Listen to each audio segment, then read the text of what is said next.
Welcome back. Sam the Electrician here, talking about Western independence and Alberta separation. Thanks for joining me again. I wanted to go into the federal throne speech that was delivered last week on Parliament Hill by the Governor General, I think it is, that does the speech. I guess they admitted that the first 11 paragraphs or something were hers, so some of my criticism might be directed more at her than the government. But all in all, it was a terrible speech for us here out west. It confirms everything that I've been saying lately since the election and before, which is that the Liberals who hold a minority government have indicated that they're going to go full speed ahead on crushing Alberta's economy and the Western economy out here, and stripping us of our property rights with their full intention to come and try to grab our guns, our legally purchased and owned guns that I'll show in another video contribute nothing to the crime in this country. Absolutely nothing. I have the statistics from Statistics Canada to back that up from 2018. But again, that's for another video. The throne speech mentioned climate change 10 times. And by using this hysteria that has been faithfully drummed relentlessly into Canadians' minds by the globalist, state-funded liberal propaganda arm, otherwise known as the CBC, they will attempt to move ahead with their idealistic agenda. Some of the words coming out of the speech reveal how out of touch the establishment in Ottawa truly is with us out west here. And they show how far down the rabbit hole these globalists have gone in their efforts, I don't know, to impress the UN or to jump fully on board with the globalism movement, which is just totally opposite of what we want out here. The speech said, global issues know no borders.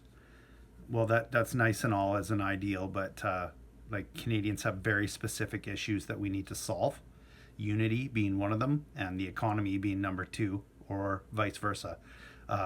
Really, it doesn't really matter to Canadians what the global issues are right now when our country is so thoroughly divided, teetering on the edge of a terrible recession.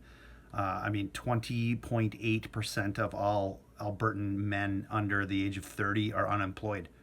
I mean, you've got a large mass of Alberta's population out of work and hurting right now, and all they can talk about is these ideals about shutting down the energy industry. It's so out of touch. I can't even, it's almost unbelievable that I'm making this video about how out of touch they are, and they use their flowery language and their language of unity to sort of just pretend that nothing's wrong and that nobody disagrees with them and that everyone's on board and we're moving forward together. They also spoke of the need to, quote, diminish the gaps and inequities here and elsewhere. Well, that's just wealth redistribution and communism. We know that's the end goal of what they wanted, but a minority government should not be able to ram that down the throats of the people out west who believe in meritocracy and working for your own money and trying not to have the government steal your wealth. Don't forget, the government produces nothing. They only take from taxpayers. Every single penny the government earns is taken from someone else's labor. And the want to defend our own labor and the fruits of our own labor is something that runs deep in Western thought processes and opinions. But the last word of that is quite revealing as well. The need to diminish the gaps and inequities here and elsewhere. Well, why elsewhere? This is the Canadian throne speech. Why are they trying to conflate it with global issues? Other countries are not my concern or yours, nor should they be a concern of a minority Canadian government, with the exception of trade and security issues. Additionally, the people in other countries probably don't want foreigners' input into their politics, just as we out west resent the people trying to tell us what we have to think. So when other people do try to influence our elections, foreign influence, the left-wing media goes crazy. But when Canadians do it, it's some sort of virtuous notion that we get to run around and lecture the rest of the world. How does that make sense? So the other point would be is why is it that a minority government with 33% of the vote get to decide that they're all of a sudden the moral arbiters of Canada and they decide, quote, what is in the common good, as they said in the speech. I mean, my common good and your common good are diametrically opposite. The common good for the Laurentian elite in Ottawa is not the common good for an out of work oil worker in Alberta. It's absolutely not, and they're fooling themselves or they're just ignoring us, which is just it's frustrating to say the least.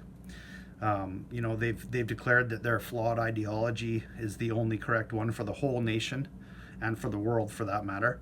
That's insulting, and considering the actions they propose to take in the implementation of this ideology, it's tyrannical actually in its application.